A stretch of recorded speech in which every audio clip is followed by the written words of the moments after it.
Yeah, so we're going to talk about our experiences with denim in the fashion film world, pretty much. And we're going to flip through some images for you guys and start our talk on denim. And at the end, if you have questions, please feel free. So. One of the exciting things about denim in the history of its lifespan is that the Westerns of the 1930s popularized it. So that's when it really started to become something that went from workwear to clothing. And when Jailhouse Rock came out with Elvis Presley, he actually was the first person to wear black denim on the screen. Before that, it was all indigo, and there was a huge craze of black jeans.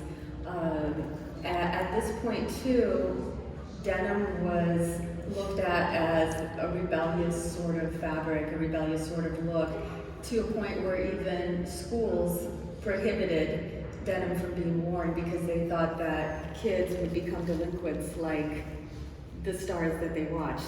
So it was an interesting period of time. Of course, that didn't last very long, and if you look at today, you know, I have a 5-year-old, he's wearing denim, and I'm comparing actually the jeans that his friends are wearing, he's wearing, and not prohibited at all in kindergarten.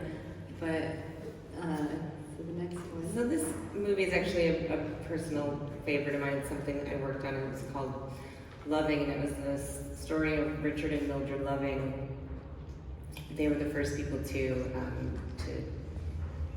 bypass the laws and create new laws so that interracial marriage could happen. And that was in 1954 that law got changed. But for me, I had to recreate something from the 50s, which is a really interesting process as far as being able to find and create the silhouettes that were accurate at the time. So I actually made those insanely high-rise jeans because they couldn't find them anywhere. And sort of my process of doing that is building a pattern, first figuring out a silhouette, building a pattern, and then distressing it so that it looks worn and old and used. And yeah. Just some more iconic, awesome denim 80s moments. Again, silhouette changes and our favorites. Yep, double denim. Double denim has just gone from early Western throughout the films through Rebel Without a Cause, James Dean, and to even, Marilyn Monroe was one of the first women to wear denim on film in Misfits. So she was kind of like the James Dean rebel of the time, and I think gave women more desire to wear the denim looks during the era. Does anybody know the Teddy Girls? You guys heard of these girls? They were so cool. They were like super early feminists. They would wear, it was 1954, and they would wear Edwardian clothes, men's Edwardian clothes, their version of it, and it was really it was about music and hanging out, and they were essentially like gangs with the Teddy Boys, and they started in London, and they did things with denim that nobody else was doing at the time. I've always used this as a reference for myself for characters and female denim characters, so I wanted to talk about it.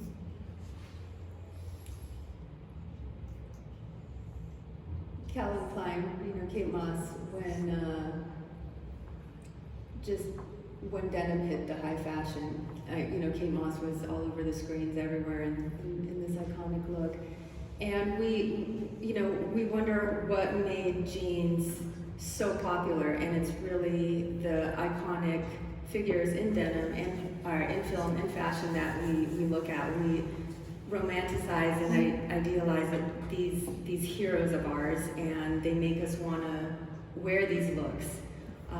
And that's what makes it really popular, is the mainstream sees these movies and it becomes cool. Because back in the Westerns, the jeans weren't quite cool yet. Like, kids thought they wanted to be cowboys and they were cool, but it wasn't until really, I think, the 50s and you had James Dean and Marlon Brando wearing your stereotypical, that you see the rolled up jeans, straight cut with either a bomber jacket or a leather jacket and the white t-shirt.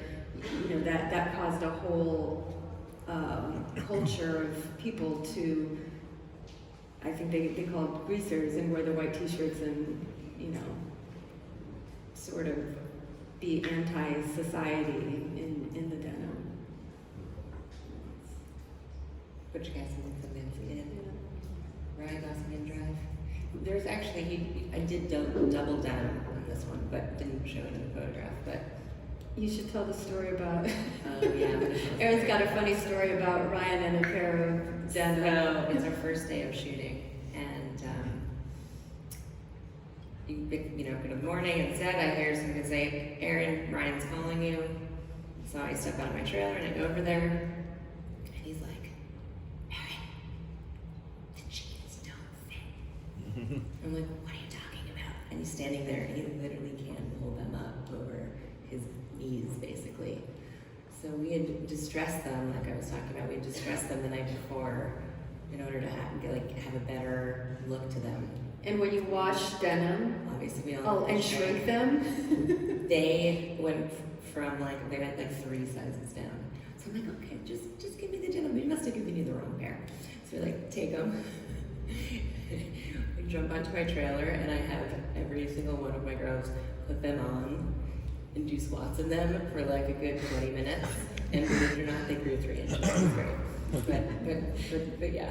So the magic of denim, and actually, so denim. The trickiness of denim. The trickiness of denim. I mean, the construction of denim has changed so much, because at one point it was just stiff denim. You get in and your body forms it.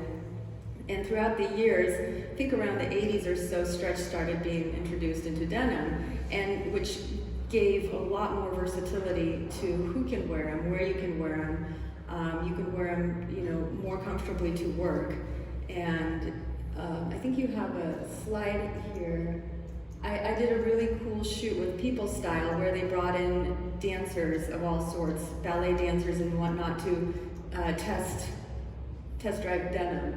So you can see here, she's a ballerina, and it's interesting because it's kind of an iconic 50s look, a little exaggerated with the cuff, but it just shows how far denim is gone, because you wouldn't be able to quite do that in your 1950s denim. So true. So it's yeah. Oh, and let's see. Where should we jump into? We left off here. Shampoo. Another classic. Rebellious pair. Yeah. I can talk about this movie that I worked on. Yeah. Making that jacket from scratch also. So yeah, now I mean, this is a very iconic look, because now I see everywhere, get the Bradley Cooper look. Yeah, oh yeah, it's all over the place. And I mean, it's a more modern version of where denim began from the Western years, and his character is so iconic. It's, you know, a modern kind of cowboy. But again, denim just has always had that rebellious vibe to it. Yeah, I always notice that when I put an actor in a denim jacket, they feel good. Yeah. Like they just throw feels it right. on It just feels right, and they're like, yeah, they feel good in it. I don't know what it is. Love you, Debbie Harry. More acid wash. So also, denim through the years went through different phases. Of course, they started with indigo, then Elvis Presley had the black, then washes started to come into play. The 80s brought in acid wash, and extreme double denim acid wash here. Then the different cuts of denim, the flares and whatnot. Today's day customization of denim. Yeah, basically, you know, nowadays you can pretty much get any kind of cut denim, anything you want. You can get bell bottoms, you can get your straight leg, your cuff leg. So where else can denim go? And it's great that now you can personalize your denim with whatever marks, artistic marks or expressions that you want on your denim, just to stand out a little bit from everyone else. Bob DeCercio, an artist from New York, does a lot of customization. He's actually been known for his work as an artist merging art and music. He does a lot of live art, capturing musicians on stage, and now he's putting his marks on denim in different ways.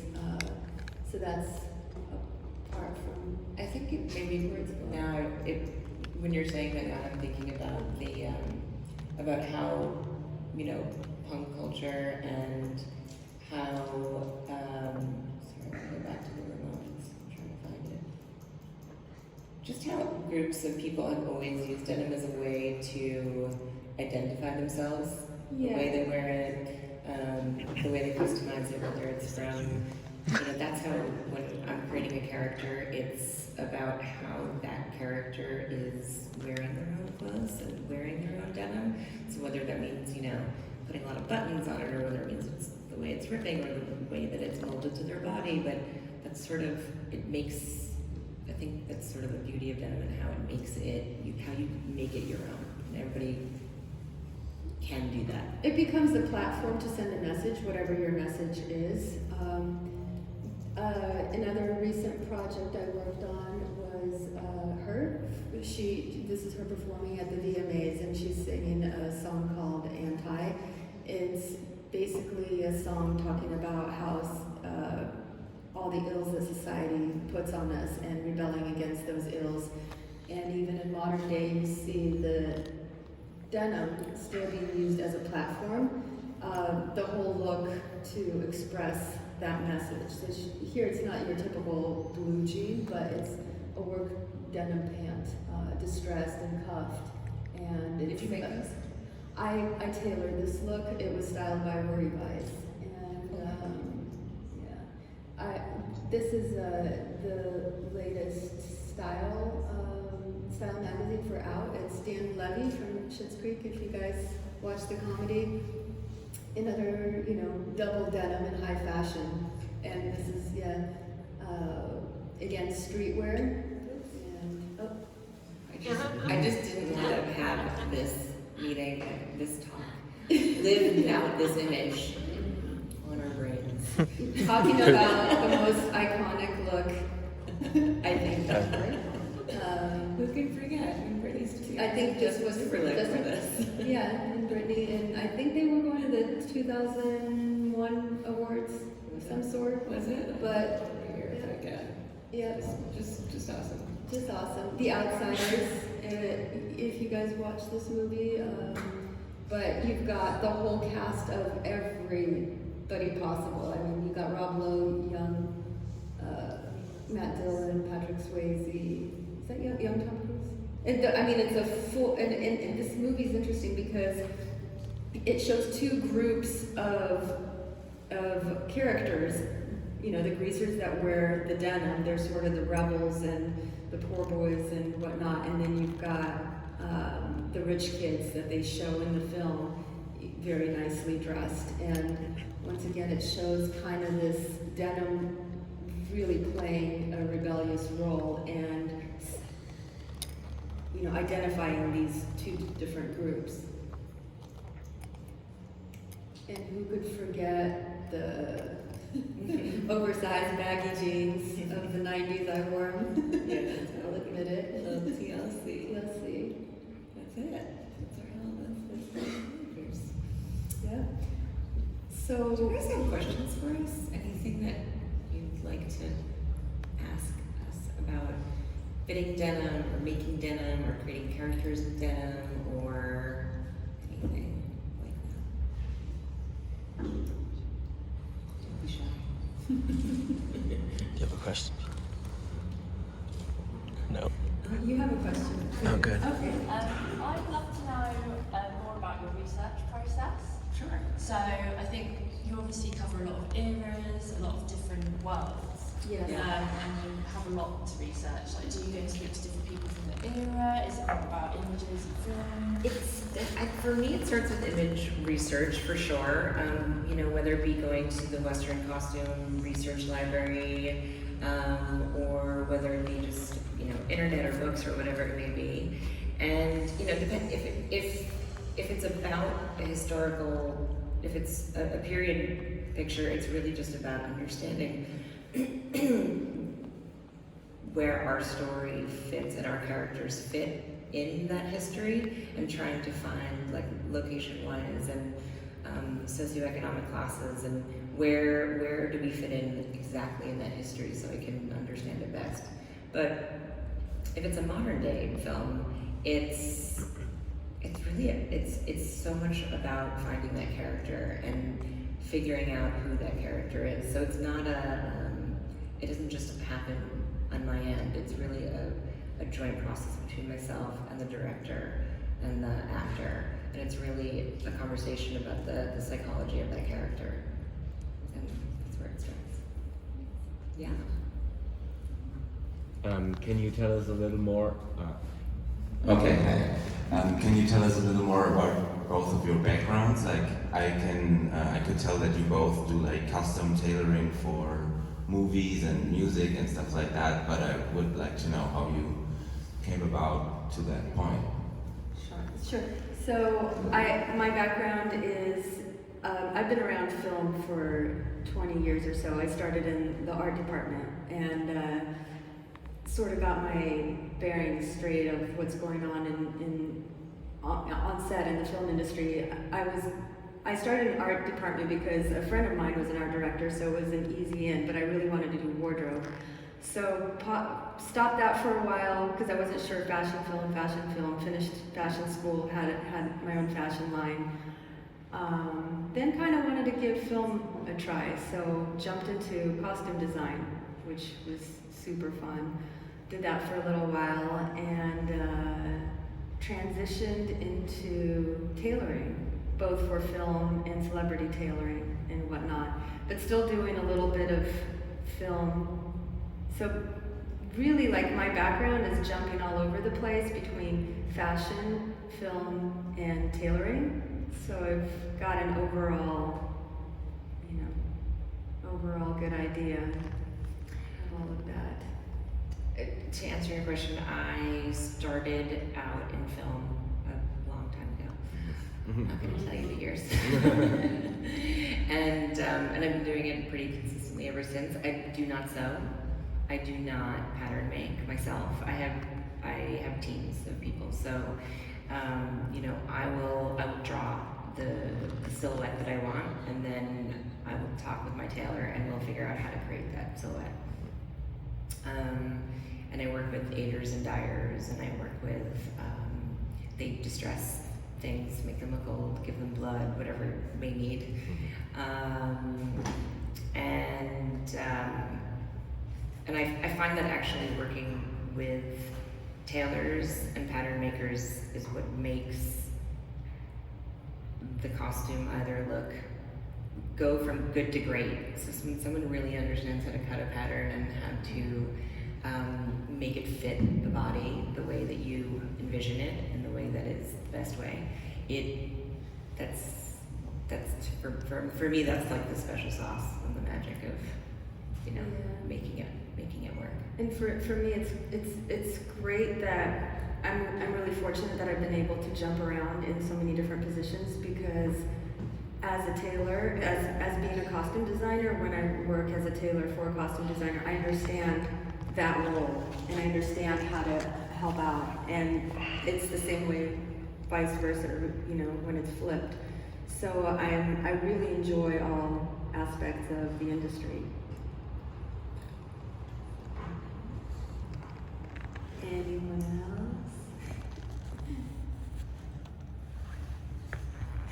Hello.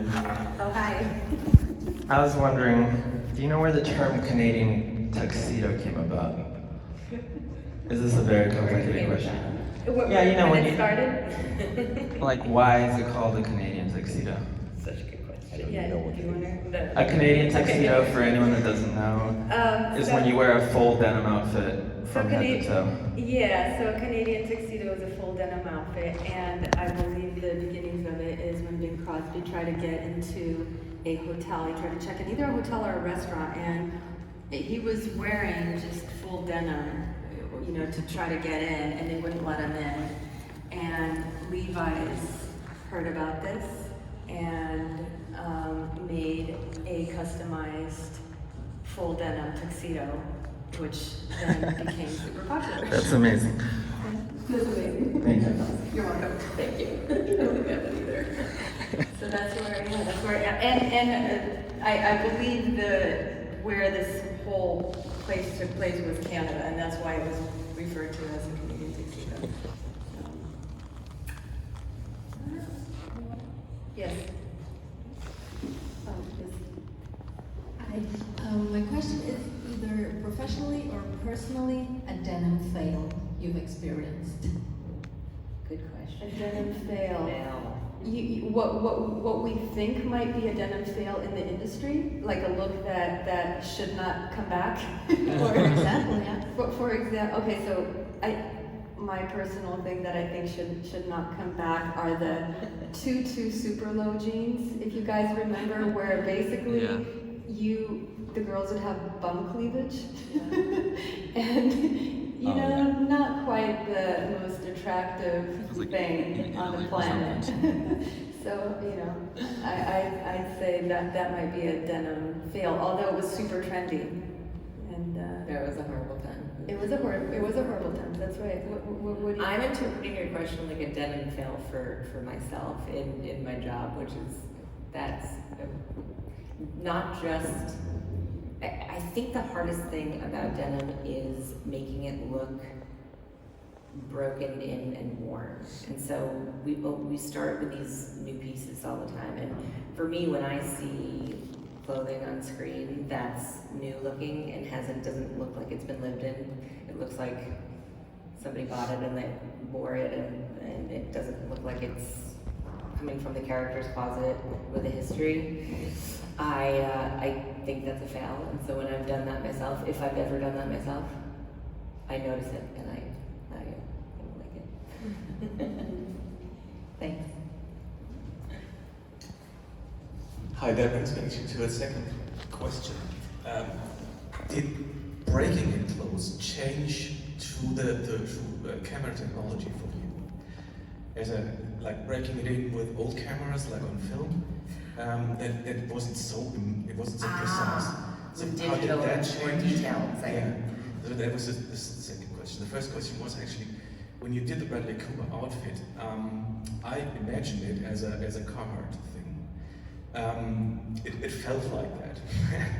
Obviously, it fit better, but how did you orientate on that, or research to that, or was it intentionally that you say you customize something, or did you say, okay, we can use actually some things from some regular stuff? I'm going to answer this second question first. So, for the Bradley Cooper character, I would say that it was about color on screen, and so I knew the scenes that he was going to wear, most of the scenes he would wear that for, because we break down every single scene and prepare we know exactly which outfit is going in every scene. And for the most part, I'll know what the colors are in the background, so I wanted him to pop. And that color popped more than blue denim or other colors that we had. So it was really about making a color choice for that reason. And to your first question, that as film has developed and become more detailed with digital and green and being able to see it, I think you see more of those details, and you see whether it's been a fail or a not fail of something looking properly worn in and looking like it has that texture and depth and character. It's harder, yes. I think it is.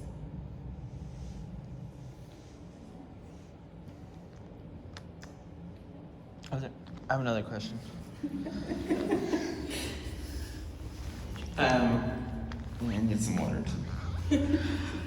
So brands, like when you have a brand in a film, let's say Levi's are so widespread. When you're using Levi's jeans, can you just use them? Like, or can Levi's be like, we don't want our jeans in here? I've actually worked directly with Levi's before where it was on Midnight Special and I wanted to make a denim jacket for Michael Shannon, and they did. They flew me up to Levi's in San Francisco, and I went to their archives, and I found sort of the original one that I wanted, and we wanted to change a couple things about it and make it a little bit longer because Michael Shannon was so tall, and we were on set. We make the jacket, it's all good. Everybody's happy with the look. We're on set, and I'm looking at the jacket and I'm going, there's no logo. Like, the Levi's logo that's normally that little orange head logo, like, I think my set costumer had cut it off because we usually try to avoid logos in general. Yeah. But they had specifically made this jacket for us. So I would like get in trouble. Like, Levi's would be like, yeah. But then it's the opposite too. If you don't have permission from somebody and their logo is there, you have to cut that logo out or block it out because you have to get permission from the people to use it. It also depends on commercial uses. Movies. It's actually a very tricky question.